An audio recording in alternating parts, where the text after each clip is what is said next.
Hey, what's up, everybody? Video 44 coming at you another video. All right, so for my standards, I'm late. The Lakers made a trade for Dorian Finney-Smith. Welcome DFS to the Lakers.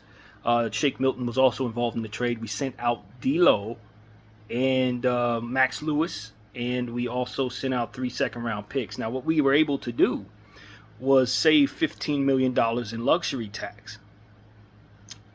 So now we're below the second apron by $3.5 million, which is a very, very good thing. It creates more flexibility so that trades can be made within this apron era. So this is a huge win for the Lakers in that department, which can also mean that more trades could potentially be coming. Dorian Finney-Smith is a $14.9 million player. I think he's going to be making $15 million next year.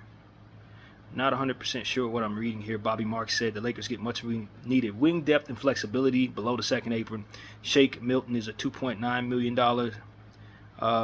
player for $3 million the following year and $3.3 the year after that. So he's on a 3-year deal. I think that's how that reads. DFS, is a good player, man. I was happy with him back in Dallas. I was really excited about the Lakers potentially bringing him in. I didn't like the price tag on him, and it kind of made me talk about him in a certain ways if I didn't appreciate him, because people wanted first-round picks for him and all this, that, and the third. 3 second-round picks is a little hefty for the player himself. Max Lewis, I didn't like the idea that we sent out the young talent, but Max Lewis wasn't the greatest player for us either. In the times that we saw him play, he was a little selfish for my liking, so he's not the prospect I must hold on to, if I'm being honest. But I did like Max Lewis as a wing. And D'Lo Russell was expiring contract. We had our issues with D'Lo. We also appreciated D'Lo at times, but it's really been tough, and he's a hard player to move, so moving him here is a win in and of itself, given the fact that he literally had no real value in the NBA as of right now. So I'm looking at the trade tracker right now just to get a feel for Dorian Finney-Smith. Yeah, that's what it was. $14 million for a 2-year deal, and Shake Milton's on a 3-year deal for like just under shy of $3 million. And of course, as we described, it will be over $3 million as it continues to increase. The Shake Milton deal, I think, is movable. I don't hate Shake Milton in any way, shape, or form. I think he was pretty solid with the 76ers. I just think he's kind of fell into a role that kind of, it's like garbage time minutes kind of guy. So maybe he can kind of reestablish himself with us. I don't love having a 3-year deal with him, only because these are the type of things that we struggle with Gabe Vincent and stuff like that. You just don't want another Gabe Vincent. But ultimately, with him making $3 million, it just ain't that. That's not a real deal that you have to worry about. But Dorian Finney-Smith, for the next 2 years, we have him established 3-and-D wing. He's, from what I understand, he's shooting 44% from behind the arc this year, which is seriously good. I do think you're going to miss some continuity creation and some ball handling creation with D'Lo being out.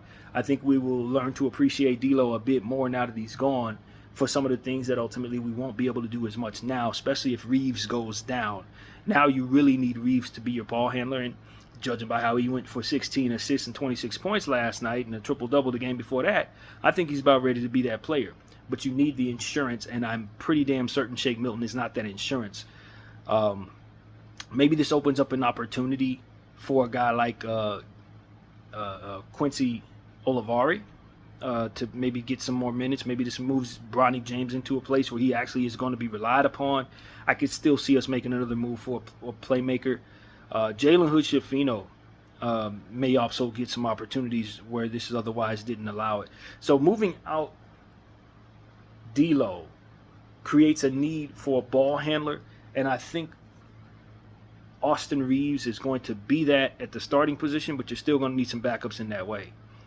Dorian Finney-Smith also gives us some for insurance, meaning we're not as reliant upon Vanderbilt to come back. We can probably move Vanderbilt now a bit easier. Maybe Rui Hachimura can be thrown into a deal without as much concern, because Dorian should be able to play some 4. So I think we have an established 3, a small forward, which I don't think we really had. Some of the guys we asked to play small forward can get away with playing small forward, and they've done well, but they're not 3s. Rui's not a 3. Cam Reddish is a 2. Max a 2. They can play some 3. Dalton Connect, probably a 3 later on, more a 2 right now. So It's a lot of stuff here that really gets established with Dorian Finney-Smith coming in, but you lose a ball handler. And I think that for a team that only has one real established ball handler in Austin Reeves, who we can argue is actually a 2, not really a 1, I think it's probably a trade that now needs to be made. And I think if we don't make that trade, we could be in a little trouble if injuries occur to Austin Reeves. So that's really my concern. Other than that, I have no concern. Us getting under the second apron is massive for our franchise, though. I think that made this deal worth it. That made the 3 second rounders even more necessary to kind of make that happen. I think the Brooklyn Nets are getting and another expiring contract. That's what it really comes down to. An expiring contract coming to the Brooklyn Nets. D'Lo's a guy obviously made an all-star team in their uniform at once upon a time.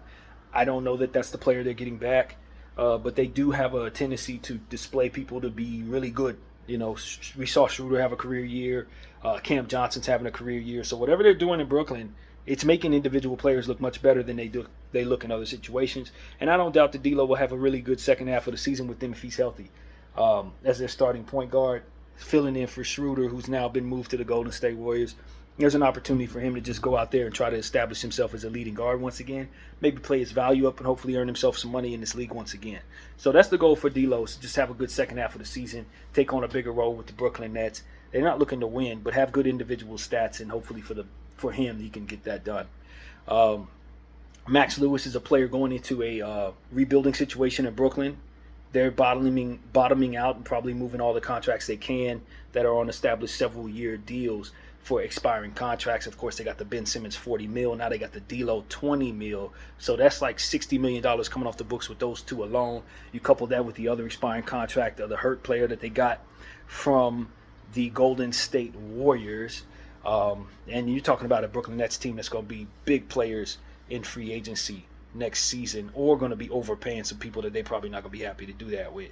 Let me see who that player was. I want to get his name right, and since I have 2 phones for a limited time, this ain't going to go on forever, but until the 9th, I got 2 phones, so I can really zero in on stats and facts, looking for Brooklyn on my trade tracker. So that player's name was DeAnthony Melton. Shake Milton, DeAnthony Melton, I often get their names confused, and I thought maybe we were bringing back DeAnthony Melton, but then I was like, nah, that makes no sense, because Brooklyn definitely wants to keep that $12 million coming off the books. So you add 12 to 60, you're talking about $72 million coming off the books alone. Zaire Williams, $6 million. Also Cam Thomas coming off $4 million. Deron Sharp, 1-year deal, $3 million. So pretty much everything they have is coming off the books. They're going to be able to reestablish their entire team with almost like roughly $90 million to throw at something or some things. So that's a massive thing. I don't know who's going to be a free agent this upcoming year, but if you're a young player in a situation you don't want to be in, you wouldn't mind being a part of a rotating situation with a big market, rebuilding situation with a big market. Bogdanovich, $19 million. They got like $100 million coming off the books, y'all. Damn, Ben Simmons, Bogdanovich, D'Angelo Russell, DeAnthony Melton, Cam Thomas, Deron Sharp, Zaire Williams. All of these players are expiring, bro. That's almost $100 million coming off of the books for the Brooklyn Nets. That is craziness. I don't think I've seen that before. Not that much money coming off the books in one summer. I don't know what the Brooklyn Nets are going to look like next year. They may re-sign some of these people. Maybe they do some more trades to establish bringing back some contracts. But, they're Brooklyn. And what that means to me is they're New York. And what that means to me is they can probably sign somebody. They're not the team that needs to have established contracts to fill their roster out from year to year. Somebody should want to go play up there. So, yeah, man, that's an interesting situation there in Brooklyn. They really got a lot of money coming off the books next summer. Like, a ton. And that's really good for them, man. So that's what we're looking at there, man. I want to say thank you to D'Lo. Thank you to Max Lewis. Obviously, Max Lewis is a big part of what we had going on in our G League affiliate. And if I think he can have a good year with a good future with Brooklyn as a rebuilding team. He'll be a part of that. One of their most important wings, I'd imagine. Or, like we often see, he can just get lost in the G League and maybe we can bring him back. You know what I mean? Because that literally happens. Like with Fudge, for example, who last I checked was with our G League affiliate after going to Dallas and making the finals with that team. So who knows? Maybe we see Max Lewis again down the pipeline. I wouldn't be against it. I think he's a pretty talented um, small forward. Like I said, he had some habits that were a little frustrating, but ultimately he did some good things too. So yeah, good luck to him. And that's where we're at, man. Welcome Dorian Finney-Smith. I think that Dorian is going to be a welcome addition to our team. Like I said, he reestablishes more size on our team, more defense. So our defense should automatically improve. Our ability to shoot threes should be improved. We have a two-way player next to Max Christie who's going to undoubtedly establish a good two-man tandem of defense.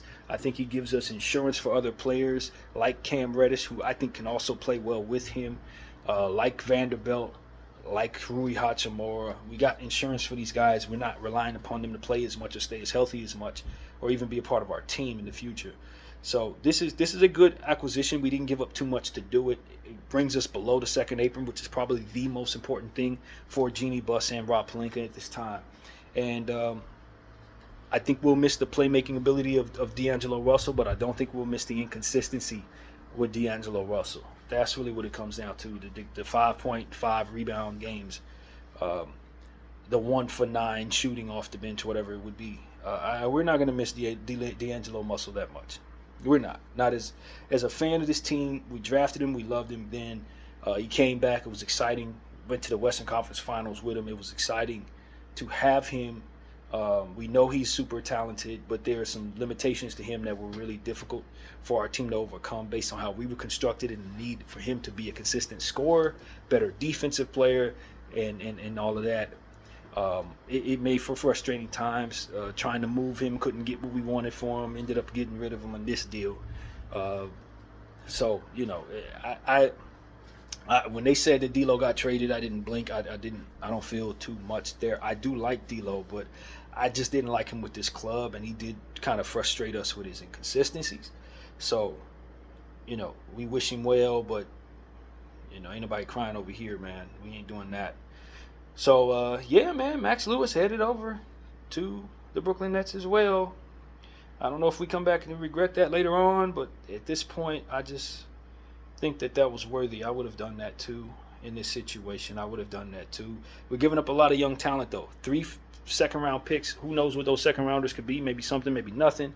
Also, another second-round pick that you traded up for in Max Lewis, so you don't feel good about having traded up for Max Lewis just to give him away.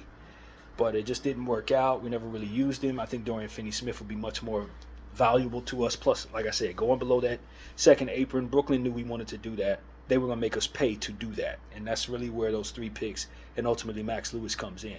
Not for Dorian Finney-Smith, for the ability to go under the second apron, which is super valuable in this crappy CBA. So, yeah, man, I expect the Lakers to do something else now. Now that we're below the second apron, we have more flexibility to move salaries certain ways and do deals that we couldn't have done prior to this move. So this opens up the door for us to do more.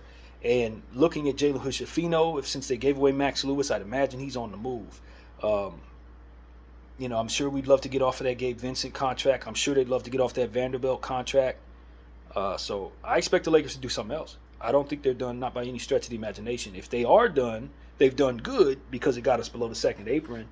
But if you think this is a move that's going to help you win a championship, nah, you ain't nowhere near a championship. In fact, I could argue you got worse moving on from somebody who makes other people better with his assist ability and D'Angelo Russell and his ultimate ceiling, for which we know can go up really high, a lot higher than Dorian Finney-Smith. So you lost some talent, Lakers, but you gained someone who's going to help you probably more consistently on both sides of the floor, for which you really need, given the fact that we are basically a one-way team with talent that can only play one side or the other. You brought in another two-way guy that should fit next to Max Christie as two-way guys. Now that Max is finding his offense, and of course 3 with Anthony Davis, who doesn't count because he's a superstar. But you have a legitimate player who's going to come in and give you some LeBron James minutes, give him more opportunities to rest. Dorian does, make it so that Rui Hachimura is not relied upon as much, etc. So this is really good. Dorian's 3-point shooting, like I said, has been good.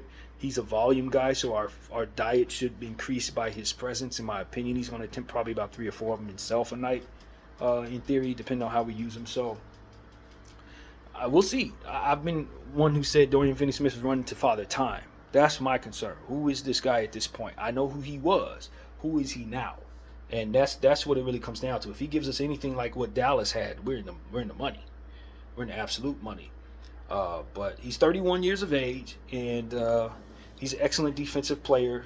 Not really a great rebounder based on the minutes given in Brooklyn, but he's going to help us on the boards. 45% from the field, not bad, not great. Pretty near average, I guess is what I would call that. But the three-point shooting, 43% there on the regular season has been good. He is averaging 10 points, just below a steal, 1 assist, and 4 rebounds. So the 1 assist is where you're really going to feel it, because you're losing D'Lo, who's capable of getting assists. He makes people better. The passes that he makes, underrated. That's where I think we're really going to be hurt, is just the overall assist ability of a D'Angelo Russell. When you move that, suddenly your offense is going to be a bit more stagnant, especially off your bench. You don't have that player to go to. And while he messed up on a lot of issues with scoring and stuff like that, one thing you could be for certain, he was looking for Anthony Davis, he was looking for Austin Reeves, and he was finding Bron, and this is what you're going to miss. So I want people to understand, we're going to miss D'Angelo Russell in a key area, but for the stuff that he also did that you didn't like, you're going to feel good about him being gone. That's just the reality of it. But Dorian Finney-Smith, I'd imagine he's going to be, they say he's a game-time decision for the Cleveland game coming up on the 31st. I'm pretty sure everything should check out, and we will know what's up. It looks like a lot of people are a game-time decision. Jalen Hood-Schifino is also going to be a game-time decision in that one as I look forward to that game.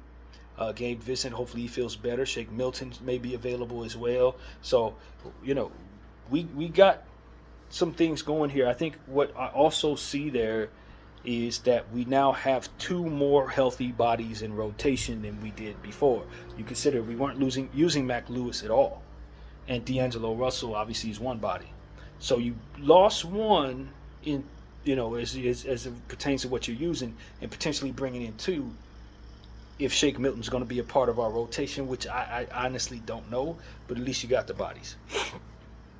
So as far as Shake Milton, what is he averaging? I could look at that. He's not really getting the minutes, I don't think. 7 points, 1 rebound, 2 assists on 46% field goal shooting. 35% from the 3 in the last couple of games. So, he's close to a 40% three-point shooter. I think he also helps with our three-point diet, looking at these numbers. Throughout the course of the regular season, 7 points, 2 assists, 1 rebound, 75% from the free throw line, 38% from 3. So he's close to a 40% three-point shooter. I think he'll be a solid three-point shooter for us in the minutes given. Yeah, about what I expected, not bad. And the good thing is his career numbers are pretty much comparable to his regular season numbers this year. Shooting better from the 3, just 1 point shy. Everything else pretty much consistent. So what that tells me is he's a consistent player. He rebounds, pretty much 1.9 on the season, 2.2 for his career, 82% free throw shooter on his career, 75. So I'm sure he can improve there. But he averages about 18 minutes a game this season, 19 minutes on his career. So he's been getting consistent looks throughout the course of the 329 games that he's played. And if we give him those minutes, he should give us that production. So I don't know if he'll get those minutes here, but I feel pretty confident that we got a player that can help us. 6'5", 205 pounds, 28 years of age. So Shake Milton, solid. He's been in the league for what? Several years. It doesn't quite tell me that, but I remember him from Philly, and he was a pretty solid player back in Philly. So, he's not going to be a replacement for D'Lo, but you bring in a healthy body at that shooting guard position who should be able to hit some threes for you, and that's really what I see there. So, yeah, man, Dorian Finney-Smith, man, I like the length that we're bringing in with that particular player, that's for sure. Length, size, 6'7", 220, known for defending. He's going to help us a whole lot, man. I think that we're going to love what he brings to the table. While we're going to be missing some of what D'Lo does, he's going to bring some things that we didn't have before. And the tandem of him and Max Christie should make us a much better defensive basketball team. And, that's really what I see there. And assuming the mythical Vando returns, Dorian Finney-Smith and Vanderbilt are going to hurt people defensively in horrific ways for them. The double teams are going to be so stifling. Our defense is going to be ridiculous if Vando ever finds himself to be healthy, and if we actually keep both of those players. Defensively, your ceiling has skyrocketed. Defensively, it's skyrocketed. Because now you have Dorian Finney-Smith, Anthony Davis, Max Christie, and Vanderbilt in theory. That four tandem, once they're on the floor together, especially if Max and Dorian can play both sides, AD's going to play both sides, Vando not so much. Braun maybe in that rotation. Maybe you have Austin in that rotation just to fill out some more scoring. Maybe Gabe Vincent, although I don't think you have the continuity there. Braun's probably going to do a lot of ball handling on your offensive side. But defensively, that's going to be one of the toughest four tandem in basketball.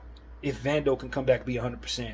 Dorian now on this team, the length, the disruption, we're in for a treat with that. If we can finally find Vando healthy, man, we're in for a real treat with Dorian and Vando. That is scary. And I don't think nobody really thinks of that right now because Vando, like I said, mythical creature that may return someday. But, you put them two together, man, it's going to be scary for some people. I remember how he looked when he had